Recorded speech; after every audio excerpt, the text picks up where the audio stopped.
Mic's off for a second. We'll liven this up.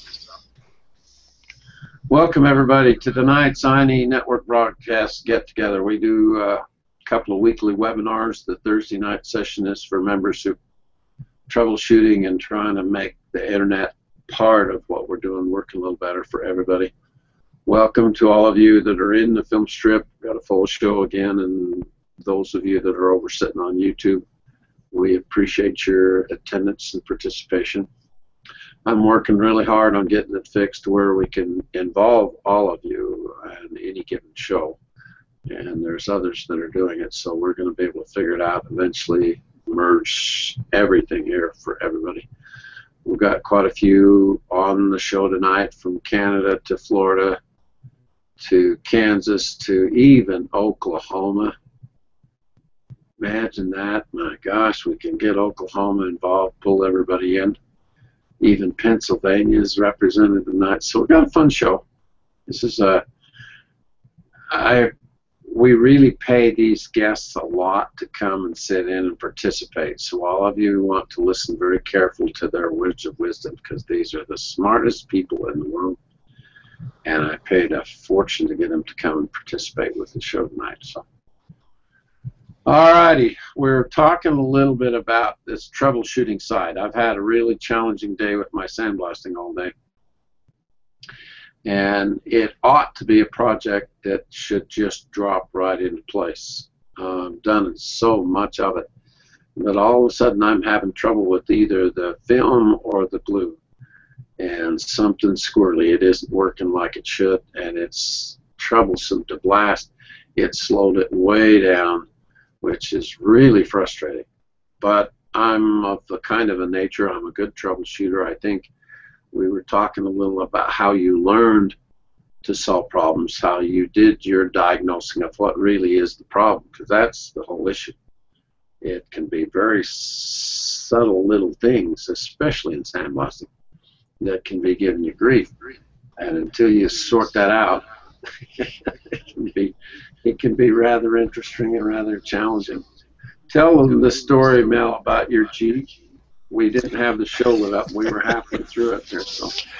Well, years ago, I owned a small mail Jeep, one of those with a right-hand drive, and the battery kept draining. So I replaced just about every single wire in that thing. Distributor cap, all the logical stuff. Everything. Started from A to Z, battery, the whole bit. And come to find out, it was a $2.50 voltage gauge. And it's frustrating to get clear to that point, but it's kind of satisfying to know that you nailed it anyway. Yeah. You know, you stay with it long enough. And I think that's true with just about every artistic concept I can think of. During the period of time when I was pretty poor at my drawing, I would just stay with it, and the results were just so dismal. Yeah, it's really all on your sandblasting. I got a question for you. Yeah, go for it. No. How clean is your crystal? Super clean. Yeah. Crystal's really, really clean. There's no reaction there, but the glue is not setting. You know how it'll get kind of brisk and almost tissuey, and this is not. I've microwaved it. I've done everything I can think. I've hit it with a hairdryer, and it still has a little bit of flex. There's a little tiny layer of thin cellophane that holds the pieces of the resist in place after you've spray washed them out. And the centers of the beads are moving and slipping. There's an outside perimeter to BYU's new university seal. Has a little tiny line around the outside edge. That's where I'm worried. It's going to be a really difficult blast, and it's just not setting up firm like it usually does. So. Okay, that almost sounds like your resist has been contaminated. Well, the resist, you see the resist problem, because I can change both. I'm going to try both in the morning. I've got 7 pieces I'm going to go out and blast right after we finish the show tonight. I'm going to get those blasted and see how it goes. I've got 5 scrap extra pieces, so if I start having trouble, I'll back off and go clear to plan B, because you just can't use old stuff. The photoresist stuff can get contaminated pretty damn easily, and if it does, then you're stuck, because that's how it works. Well, the old house that we lived in, where I developed the resist and where I rinsed it out were in 2 completely different rooms, and I had to race to get it washed out before the sunlight would develop at all. That was a real pain. Yeah. But the new house, I had it designed where I've got a deep sink in the master bathroom, and I have no windows in it. Yeah, that's a perfect. So when I shut the door, it is a dark room. Exposure and wash, and then you don't have to worry about ultraviolet light, period. Exactly. And I work under a yellow bug light, so I've got plenty of light. Those little subtle things that just are part of the technology, and if you don't, you can try and go against them, especially with sandblasting. You can't hurry. You just cannot hurry the process. If I stay really methodical and do it one step at a time, I'm pretty decent results. But it's been a long time since I've had a blowout, so I'm a little nervous about these tonight. It'll be interesting to see how they go. But yeah, go ahead. Whenever I've run into a problem like what you're describing, although not in the same context, what I usually do is back away from it for about 10 or 15 minutes.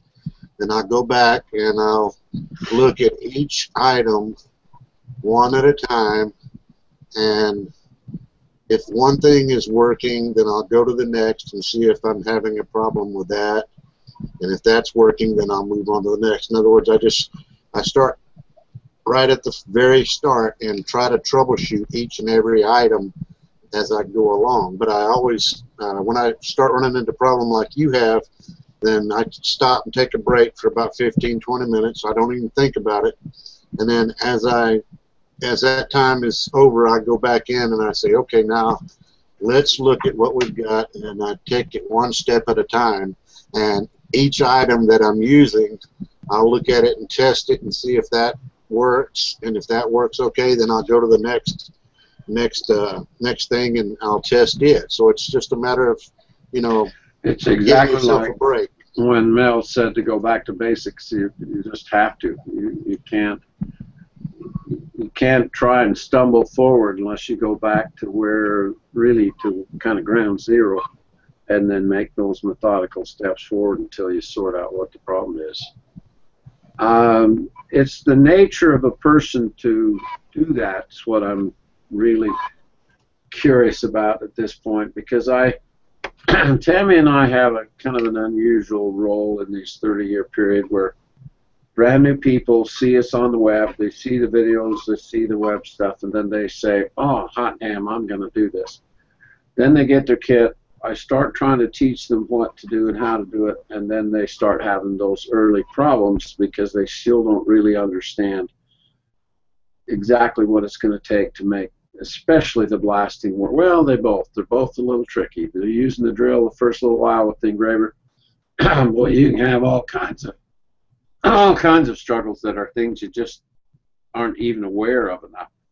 So then we've had the 800 number to kind of compensate for everything, and you've got to guess the kind of phone calls we've had in the 31 years of the company that they've and the one that's hardest is the person who kind of assumes they know more than perhaps they know, and they're misjudging what they don't know.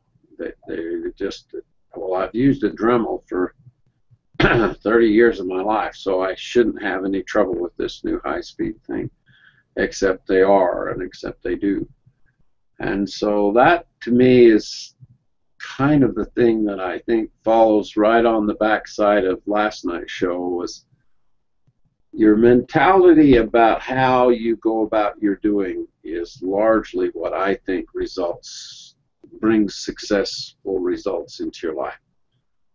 And I think it's as true with how I approach my business of gathering the orders that I get, of fulfilling the orders that I get, I go to quite a bit of length to maintain those business relationships because they've been so valuable over the years. And it seems to me to be a similar follow-through kind of person. I can't look at anybody here tonight that's in our film strip participating with us, and most who continue and succeed with this at all have that same kind of a mentality. They're willing to come back to it and come back to it and come back to it in order to get it, to actually make it work. Ron, have you ever tried to counsel someone who didn't seem to have that kind of nature? Yeah, it's they're troublesome. It's tough when somebody has a hard head. When Mel was talking about his Jeep, the thing popped into my mind when I was an auto mechanic, and I was friends with the guy who was the shop foreman at another dealership, and they were open on a Thursday night. I'd stop in to visit them, and the one mechanic there, they had a new car that it kept draining the, stuff, just electrical wasn't working on it. And they had the whole car tore apart. Dashboard was out, replaced alternators, did this, did that. And I went over and Mel talked about a voltmeter. I put the voltmeter on it, and the needle went in the opposite direction. So I said to the guy, I said, "Did you change the battery in here?" He said, No. He said, "It's a brand new car." He said, "The battery's fine." And yeah, I said, "Okay, that's fine." So I went to my friend who was the shop foreman. I said, I think I know what your problem is. The polarity's completely back.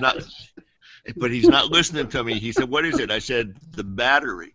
He said, "You're kidding me." I says, "No." Now, this car was tore apart for almost a month. They went and got a new battery and put it in, and everything was fine.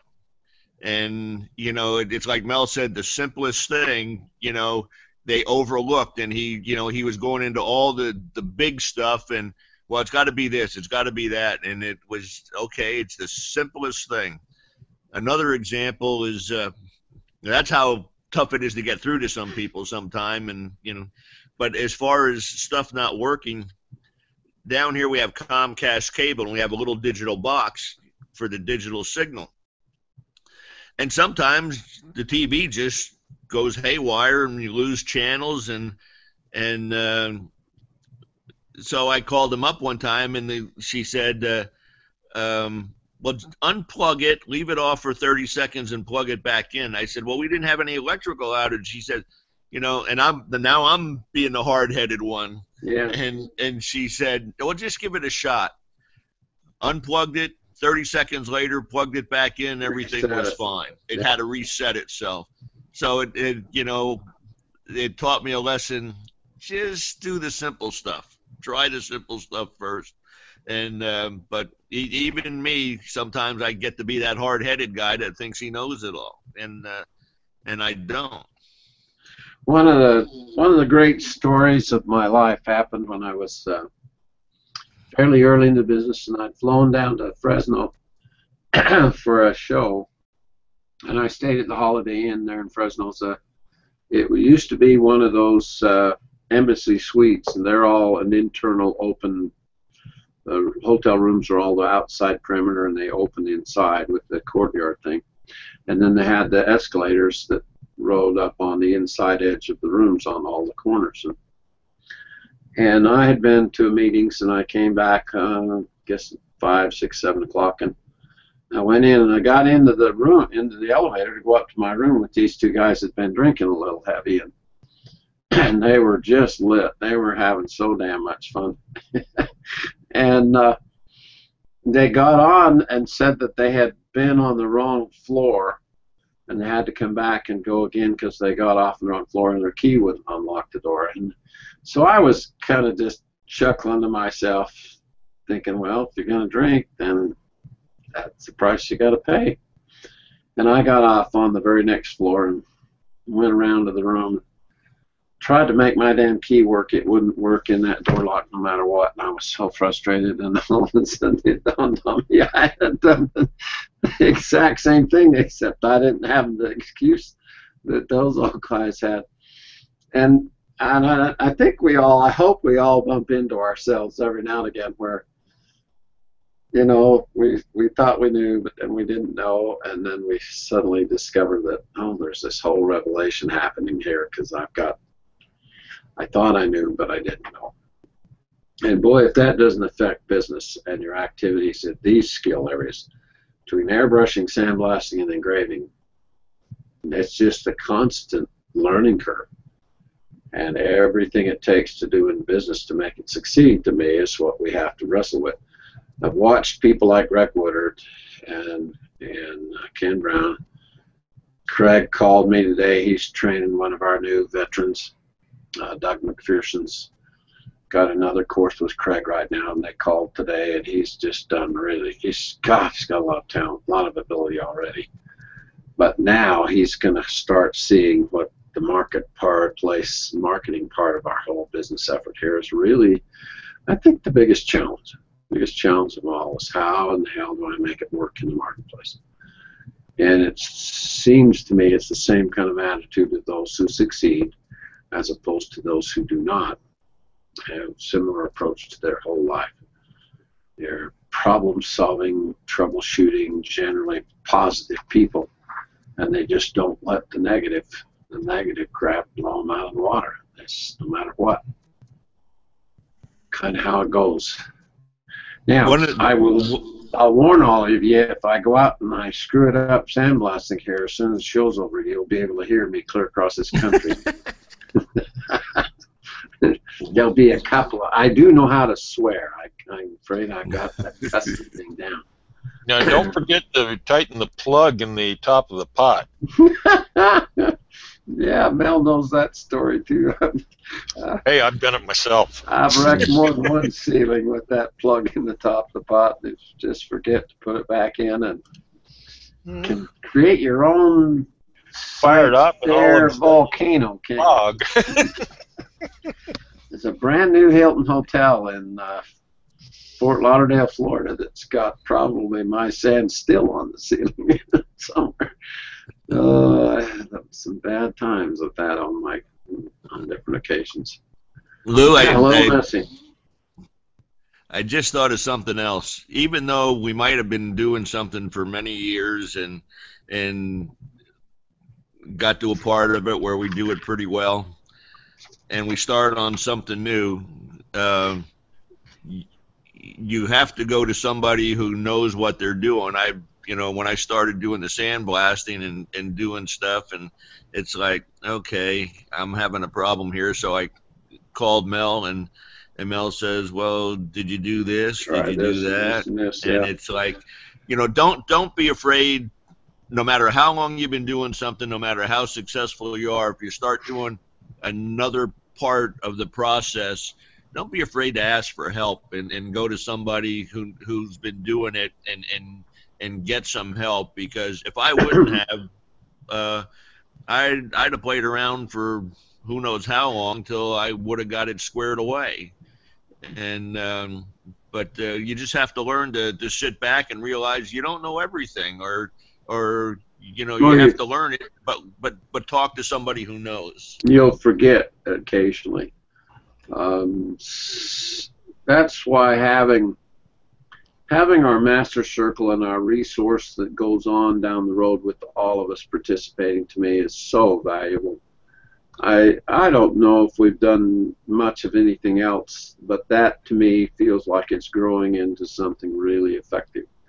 And having our ability to use and learn to use this tool we're playing with tonight to connect us, to share, to see what's going on, and help each other.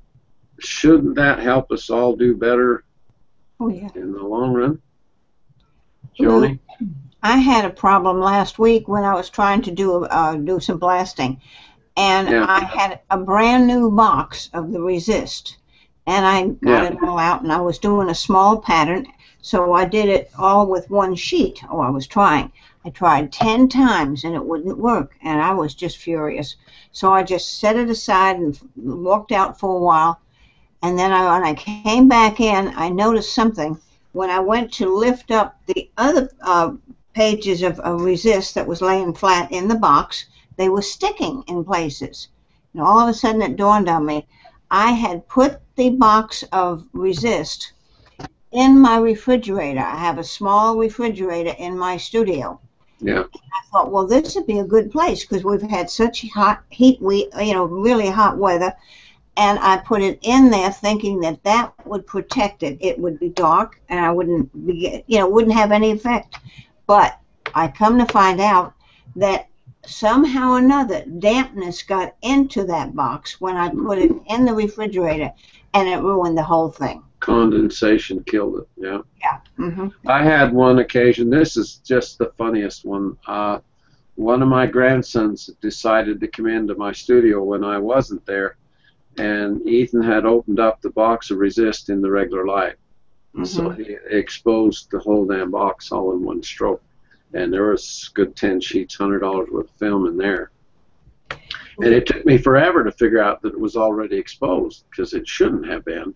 Yeah. And then I had to do a little Sherlock Holmesing to find out what had actually happened until Ethan admitted that he had opened the box when I wasn't there. And so there's all these subtle little things that happen that we think, well, I think that's a good idea, but in reality it ends up being problematic and troublesome. But isn't that true for just about everything we're doing? The internet thing drives me to drink practically, because I think I know what's happening or should happen, and then often it's something else, and you don't know enough to correct that something else. Kids all know, but we don't.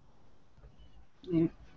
Well, I just thought I thought I was perfectly safe in there, that would be perfect, and come to find out it wasn't. Somehow or another. Well, usually you've got a lot of humidity in your area. That's right. And everybody who struggles with sandblasting and photoresist in humid areas really struggle, because you've got the humidity for the film, then you've got the humidity for the pressure chamber and the shot. You just got all kinds of trouble with added humidity mixed in around sandblasting, for sure.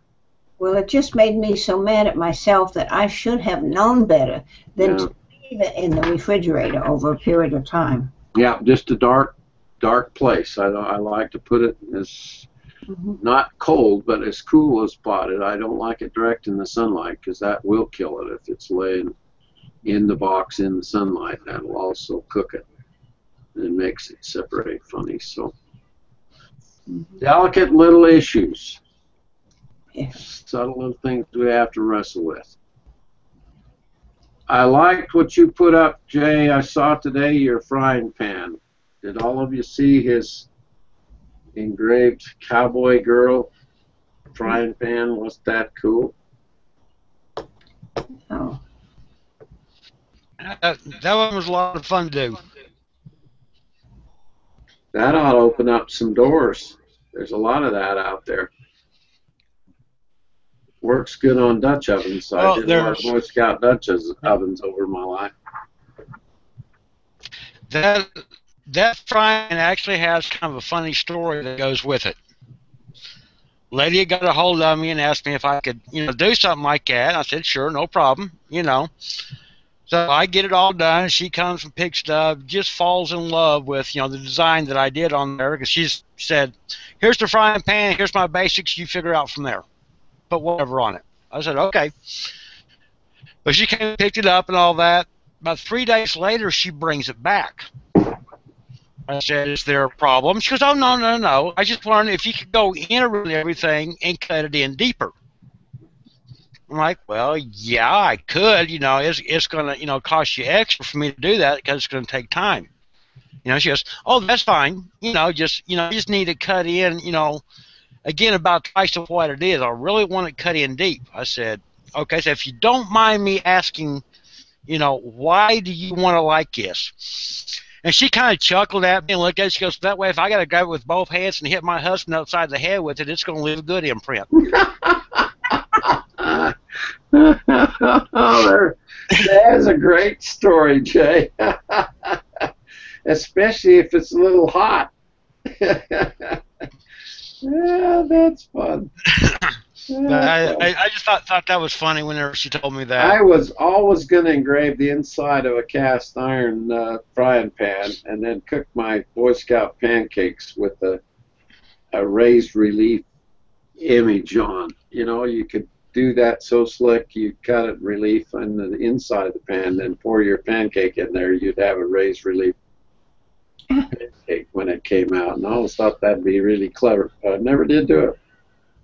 Hey, Lou, that story that Jay told, is that a form of branding that we talk about? Oh, Ron, what a good one. Oh, yes. Is that absolutely I guess it could. Part of Jay's brand now is if you give me any crap, I'll really brand you. That is so fun. The mixture of things that everyone's done across the world is so much fun for me. I never would have dreamed we'd turn loose so much creativity when we first started. And the things that people have done and the things that people continue to think of just fascinates the dickens out of me. No end to creativity, is there? Mm-mm. Does it startle you guys as much as it does me when you see something someone's done that really is new, and yet it was kind of right under your nose all along? Yeah, it startles, and it's also frustrating. It's like, well, why didn't I think of that? Yeah. Why didn't I think of that? It's a first thought that comes barreling through when we get that far along with it, for sure. My first thought's good for you. Yeah, I sure love that. I love encouraging, and there's so much of it on Google Plus where you can tell they're young, they've got a pretty good head on them, they're just kind of tasting the beginnings of it all, and I really love to try and encourage that moment because they've got a bright future if they start thinking more creatively now. Undo the past and let's get on with it, that's for sure. I just thought of what happened to my resist. Okay. That little refrigerator that's in my studio, I have air conditioning in the studio only when I'm in there. I turn it off and I'm not in there. And it just dawned on me now when we have a lot of outage if we have a storm or something like that. And it could have been turned off for a period of time, unbeknownst to me. Yeah. Consequently, the moisture got into it that way. So I shouldn't have done that. They put the layers, those tissue layers, in between each of the films to try and dehumidify it that way a little bit because they're so sticky with moisture. You get any moisture on that vinyl at all, and it really gets tacky in a hurry. Yeah, that was my stupid. Yeah, that might be your problem. Well, I'm hoping I can figure out my problem. I got to get this job done. I'd like to deliver this order Monday and have that one out of my hair. Too many things going on at this time of the year to have to fiddle around with this very long. Yeah, speaking about humidity, I got a call from Al in Glasgow one time, and he says, the sand in my sandblast is coming out like liquid butter. Yeah. Like liquid butter, just kind of oozing out. What's wrong? Well, you got moisture in your pot and in your line. Well, how do I fix that? You have to empty the pot, dry it out completely, take the hose and empty it completely, and put everything, all your sand, on a cookie sheet, slide it into an oven, set it at about 350, and cook it for about an hour. Will that work? I said, yep. So he did. Then he put it all back together and worked like a charm. And no one knew it moving into sandblasting would really understand what that is or what that problem really is, or even sometimes where it comes from when they don't know much about compressed air. Well, he's down on the at that time he was down on the coast of North Carolina, and I'm up in the mountains on the western side of North Carolina. We don't have the same type of humidity they have over there. Yeah. So it was like, well, how come it did that? You got humidity. Get a dehumidifier. Gotta get yourself a dryer. Get a dryer in there, an inline dryer, or you won't get very far. Yeah. It's kind of like here, in Oklahoma, people, they think Oklahoma and they don't figure, it'd be that humid around here. But I know everybody that I know of that does even the big commercial sandblasting,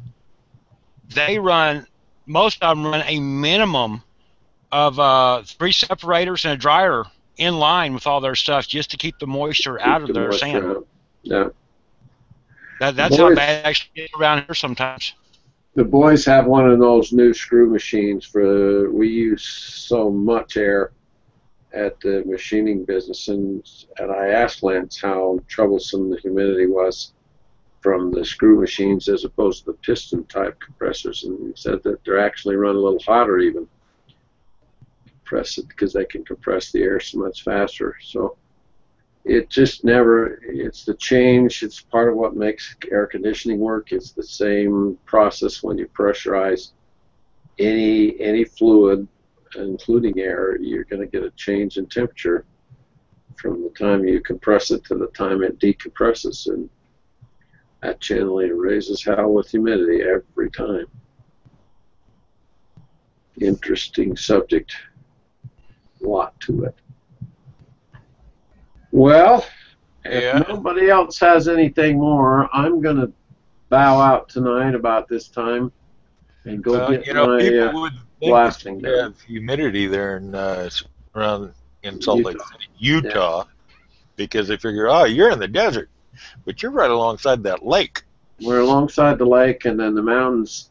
When the storm clouds come in, especially from Southern California, not so much from up by San Francisco, but when LA and their weather starts moving up in our neighborhood, it brings a lot of humidity with it, and then the mountains just stop it right here, and it just hovers. And so I try not to blast ever when we got a storm coming through, because it really, really is troublesome. It just makes it twice as hard to get the job done. Sonia, how you doing up in Canada, dear? You're really quiet tonight, honey. I think she has mic on. Got your mic on yet, lady? I'd like to see if she could participate or have any other experience anybody else has got. All right, I'm going to shut down tonight and